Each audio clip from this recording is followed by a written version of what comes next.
또 이른 아침부터 여러 가지 기관에서 봉사하시고 또 이렇게 하나님께 예배드리는 여러분들에게 하나님의 넘치는 은혜와 축복이 함께 하시기를 주님의 이름으로 축복합니다.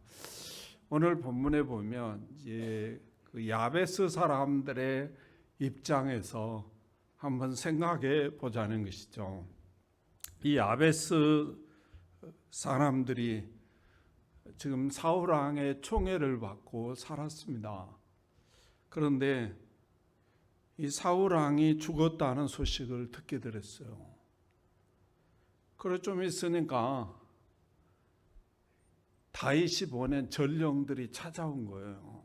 찾아와서 다윗에게 유다 족속, 그러니까 12지파 중에 유다 족속이 다윗에게 기름을 부어서 왕으로 세웠다. 이 소식을 전하면서 너희들은 강해라, 담대해라, 뭐 이러시는 거예요. 그래서 이 야베스 사람들이 입장에서 가만히 들어보면 이게 자기들은 지금 사울 왕가에 굉장히 은혜와 혜택을 받고 산 사람들이잖아요. 특별히 그 사울 왕이 그 야베스 사람들을 정말 그 눈을 빼버린다고 할 때 이 사울 왕이 구출해 준 거거든요. 그래서 사울 왕가에 굉장히 충성하고 살고 또 사울 왕가로부터 많은 혜택을 누리며 살았는데 다윗이 자기가 기름 왕이 됐다는 말은 뭐예요? 사울 왕가의 입장에 보면 반역이죠. 그러므로 절대로 죽었으면 죽겠지 협조하면 안 되는 거죠. 이 다윗에게 순종하면 안 되는 거예요. 그리고 가만히 들어보니까 지금 이스라엘은 12지파잖아요. 야곱의 12아들을 통해서 12지파라는 이 기둥인데 그 중에 유다지파 한 지파만 다윗을 왕으로 기름 부은 거예요. 그럼 11지파는 뭐예요? 반대한다는 이야기죠. 그러므로 대세를 보아도 절대 다윗을 왕으로 인정하면 안 되는 거죠. 오히려 사울 왕가의 반역자로 몰아서 11지파와 함께 이 다윗을 몰아내야 되는 거죠. 그런데 오늘 본문에 보니까 또 그 압살롬, 다윗 왕에게 압살롬에게 반역을 당해가지고 그 도망갈 때도 이 야베스 사람들이 도와주거든요. 그래서 다시 안건을 찾을 수 있었는데 그 변석이 뭐냐 하면 이들은 다윗 왕과에 협조했다는 거예요. 다시 말하면 다윗 왕에 순종했다는 거예요.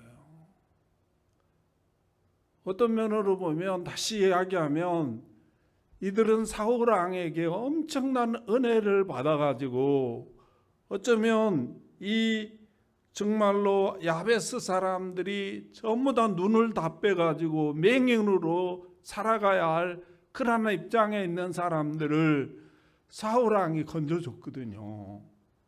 그리고 지금까지 사울 왕에게 어마어마한 혜택을 누리면서 살아왔거든요. 사울 왕가에게. 그러면 다윗이 왕이 됐다 그러고 11지파는 여기에 반대하고 유다지파만 찬성해가지고 기름 부었으니까 11지파와 함께 연합해서 다윗을 밀어내야 되는 거라고. 그래야 사울 왕가의 은혜를 아는 사람들이잖아요. 그런데 이 사람들이 다윗에게 순종했다는 거예요. 다윗에게 협조했다는 거예요. 무엇이 그렇게 만들었나 이리 보면 오늘 7절에도 보면 유다 족속이 다윗에게 기름을 부었다는 거예요. 왜 기름을 부었냐? 이미 사무엘상 16장에서 사무엘 선지자가 이스라엘의 왕은 다윗이라고 기름을 부어줬다는 거예요. 그런데 하나님이 사무엘을 통해서 기름을 부어줬는데도 불구하고 이스라엘 백성은 뭐예요? 다윗을 왕으로 인정하지 않습니다. 또 사울 왕가가 새파랗게 살아있었기 때문에 왕의 행세를 할 수가 없었어요. 그런데 이제 드디어 유다 족속이 기름을 부어서 왕을 세웠으니 너희들은 담대하게 지금 뭐해라? 이 다윗에게 순종해라, 그런 뜻이에요. 왜 이 야베스 사람들이 사울 왕으로부터 그 많은 은혜를 받고 어디 우리 인류적으로 생각하고 상식적으로 생각해 보면 지금 사울 왕가 입장에서 보면 다윗이 반역이고 또한 지금도 11지파는 반대하고 있고 이름에도 불구하고 왜 야베스 사람들이 다윗에게 협조하고 다윗의 말에 순종하는가 이래 봤더니 하나님께서 기름 부어 세워준 왕이었다는 거예요.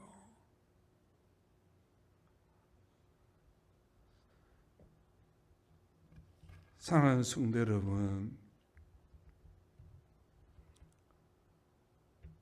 우리 주님은요, 사도행전 20장 28절에 보면 하나님이 피로 사신 교회를 감독자들에게 살피도록 했다는 거예요. 여기서 감독자라는 말은요, 성경 원문에 보면 이건 신에게나 쓰는 용어였어요, 원래. 그런데 이 신의 권위를 감독자에게 임해줬다는 거예요. 임해줬다는 그런 뜻이에요. 보살피게 하셨다 이 말은 양을 치다, 다스리다 이런 뜻이고요. 또 돌보다, 지키다 그런 뜻이에요. 원래 하나님께서 이 피로 사신 교회를 하나님이 다스려야 되는데 그렇지 않고 뭐했다? 감독자들에게 임해서 이 일을 지키고 보호하고 관리하도록 만들어 주셨다는 거예요. 그런데 많은 사람들은 이걸 잘 인정하지 않는다는 거예요. 그리고 뭡니까? 장기 생각하고 또 자기 방향하고 자기 비전하고 자기 경험하고 안 맞고 세상 상식적으로도 안 맞으면 거부한다는 거예요. 오히려 비방하고 반대하는 세력과 연합해서 비하하고 심지어는 몰아내려 하고 그러한 일들이 세상 속에는 너무나 많이 일어난다는 거예요. 그런데 이 야베스 사람들은 우리 주님처럼 자기의 생각, 자기가 받은 여러 가지 혜택들을 다 내려놓고 다윗에게 하나님이 기름 부어 세워준 왕이라니까 11지파가 다 반대하는데도 불구하고 그 유다지파 한 지파가 찬성해서 기름 부어준 이것을 따라서 이 다윗에게 협조하고 다윗의 안건에 순종하더라는 거예요. 이 모습을 하나님이 보시고 다윗 왕에게 인정받게 하고 다윗 안건으로부터 정말 여러분 생각해 보세요. 사울 왕의 은혜를 받고 사람이고 사울 왕에게 혜택을 받았고 살았던 사람들이니까 얼마나 경계의 대상이 되겠어요. 그런데도 불구하고 이 다윗이 왕이 되어서 이들을 보호하게 하고 이들을 지키게 하고 이들을 축복하게 하는 그런 놀라운 역사가 일어나는데요. 이들이 어느 정도 다윗 왕과에 협조하는가 봤더니요, 그 사무엘하 17장에 가면 이제 이 다윗이 자기 아들 압살롬에게 반역을 당하잖아요. 신발도 못 신고 도망쳐 나왔어요. 그 모든 사람들이 거의 대부분이 압살롬의 편에 서서 이제는 다윗은 왕이 될 수 있는 확률이 제로였어요. 그래서 신발도 시도로 신지도 못하고 도망쳐 나와가지고 먹을 거 입을 거 잠잘 것이 없어요. 근데요, 이 야베스 사람, 이 사람들이요, 다윗을 보살펴 줍니다. 다윗과 함께 온 사람들에게 먹을 것을 제공해 주고요. 이런 놀라운 역사가 일어나고, 그러므로 다윗에게 더욱더 신뢰받고 더욱더 인정받아가지고 다윗의 후세의 왕권에서 이들의 후손들이 어마어마한 그러한 실력자들이 되는 역사가 일어나게 됐습니다. 사랑하는 성도 여러분, 우리들은요, 어떤 인본주의를 따르기 위해서 지금 하나님을 섬기는 것이 아니고 하나님의 말씀이, 이 하나님의 약속을 따르는 사람입니다. 그럼에도 불구하고 요즘 보면 많은 사람들이 하나님의 말씀보다는 어떤 유명한 사람, 어떤 인기 있는 사람들의 말을 따라 사는 분들이 굉장히 많아요. 사랑하는 성도 여러분, 여러분이 잘 알다시피 모세 시대에는 모세의 말에 협조하고 순종하는 사람들을 통해서 하나님의 역사가 나타납니다. 여호수아 시대는 여호수아가 통해서 주시는 그 말씀을 통해서 그 말씀에 협조하고 그 말씀에 순종할 때 여리고성도 무너지고 요단강도 갈라지는 역사가 일어났습니다. 엘리야 시대는 아무리 엘리야가 그 강력한 왕권에 쫓겨서 거지처럼 살아가고 보잘것없어는 살아가고 그런 시냇가에서 그냥 까마귀가 묻어다 주는 떡과 고기를 먹고 살았으니까 얼마나 볼품없는 사람이요. 여러분이 잘 아는 정말 잘 것도 없고 쫓겨다니는 인생이잖아요. 그런데 열왕기상 17장에 가보면요, 이 엘리야를 자기 자식과 함께 마지막 떡을 먹고 죽으려고 했던 이 사르밧 가부가 이 엘리야를 대접합니다. 이유는 딱 하나예요. 하나님이 기름 부어 세워준 선지자라는 거예요. 종이라는 거예요. 그래서 우리는 죽어도 이분은 살아야 된다는 거죠. 그러한 사르밧 가부를 하나님이 축복하시고 돌봐주신 줄로 믿습니다. 열왕기하 4장 하면 엘리사가 나옵니다.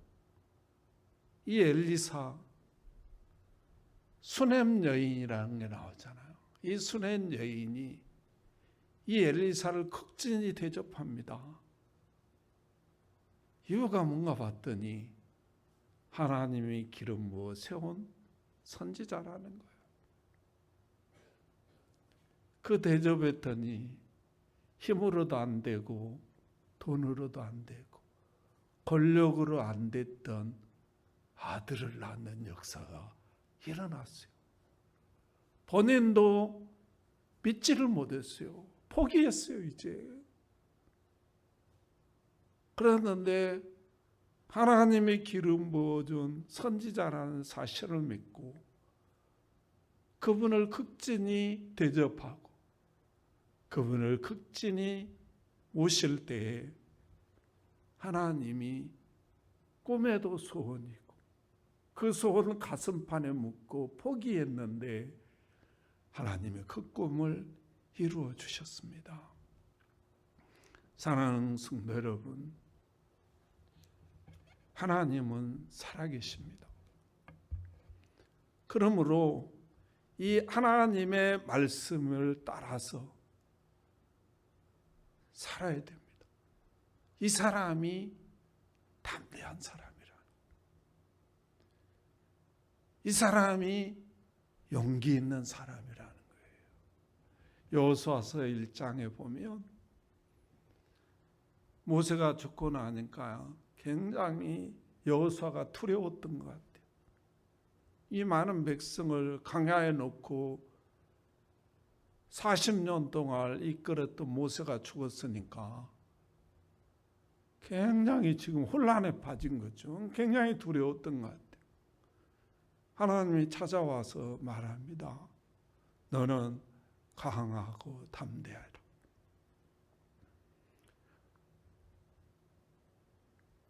그 강하고 담대한 게 뭐냐? 하나님의 말씀을 지키라는 거예요. 이게 담대한 거라는 거예요. 이게 강한 거라는 거예요. 여러분, 나는 다윗이 죽으면서 솔로몬에게 유언처럼 말합니다. 나는 강하고 담대해라. 강한 자가 되어라. 담대한 자가 되어라. 이 표현을 뭐라? 너는 대장부가 되어라. 그 대장부가 누군 줄 아냐? 하나님의 말씀에 순종하는 자야. 그러면 너는 좌로나 우로나 치우치지 말고 하나님의 말씀에 지키는 자가 되어라. 마지막 유언을 이렇게 남기면서 생을 마감합니다. 사랑하는 성도 여러분, 국가를 위해서 자기 목숨을 바치는 것도 굉장히 담대한 일입니다. 자녀를 위해서, 가족들을 위해서, 주변 사람을 위해서 자기 생을 사는 것도 굉장히 담대한 겁니다. 그러나 그보다 더 담대하고 그보다 더 소중하고 그보다 더 귀한 것이 뭔 줄 아십니까?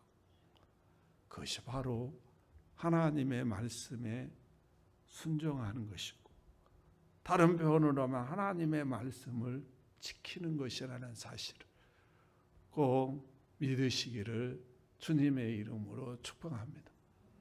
적어도 이 땅에서는 가족보다 소중한 분들이 없어요. 제가 9.11 미국의 9.11 테러 났었잖아요. 세월호 뒤집히고 60 이렇게 보니까 거기서 마지막 그 통화하시고 문자 보내고 막 이런 것들이 나와 있더라고. 보니까요, 그 죽음을 직감하고 찾는 분들이 누군가 이래 봤더니 가족분들이더라. 죽음을 직감하고 찾는다는 말은 뭐예요? 가장 소중한 부인들이라는 거죠. 소중하지도 않는 분들을 찾겠습니까? 그리고요, 가장 많이 썼던 표현이 뭐냐? 미안하다. 미안하다. 이 표현 안에는 내가 먼저 가게 돼서 미안하다, 그런 뜻이죠. 내가 더 잘해주지 못해서 미안하다, 그런 뜻이에요. 또 한 하나가 뭐냐면 사랑한다 했어요. 그 죽음을 직감하면서 배가 가라앉고 빌딩이 무너지고 불이 타고 있는 그 갇혀 있는 상황 속에서 사랑한다, 이 표현, 자기의 가장 소중한 분들에게. 사랑하는 성도 여러분, 이 땅에서 적어도 가족보다 더 소중한 사람은 없습니다. 남편도 소중한 것이고요, 아내도 소중하고, 부모도 소중하고, 자식들도 소중합니다. 이분들에게 미안하지 않게 사시기를 주님의 이름으로 축복합니다. 사랑하며 사시기를 주님의 이름으로 축복합니다. 이번보다 더 중요한 건 뭐냐면 주님 안에서입니다. 주님 말씀 안에서 주님의 사랑하고 주님이 소중하게 여기라 하셨기 때문에 더 소중하게 여기고, 더 아끼고, 더 귀하고, 더 사랑하고, 더 좋은 말들을 많이 하며 살아가는 저와 여러분들이 되시기를 주님의 이름으로 축복합니다.